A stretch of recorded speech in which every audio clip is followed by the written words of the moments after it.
fotbal,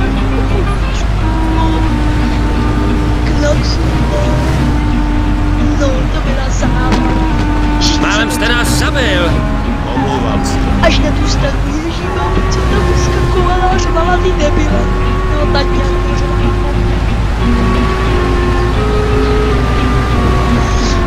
No, tak už ne.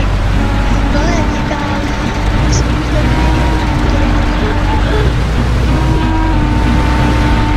Nepřijeli dětka čucháka.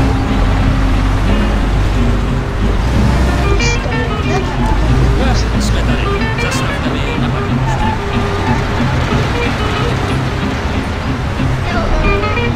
Tady máte peníze, zbytek si nechte. Tak. A teď si dělám malou poutičku.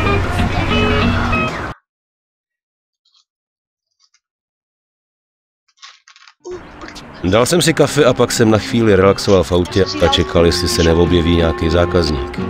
Bylo to nedaleko od Salieriho baru.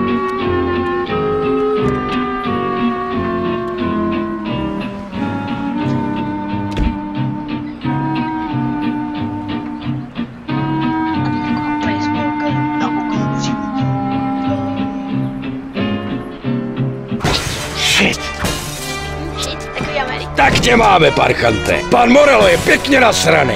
Poctivý občan by neměl pomáhat kriminálníkům, který nemá pan Morello rád. Parchanti si pamatovali číslo mého taxíku a dali si tu práci. Konči to, už se s ním nepárej.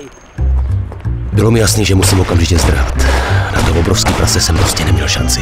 Řekl jsem si, že dneska je možná ta pravá chvíle, kdyby mě mohl pan Salieri projevit svůj vděk. Salieriho bar byl kousek ode mě a jeho vidina byla rozhodně příjemnější než baseballová pálka na zádech.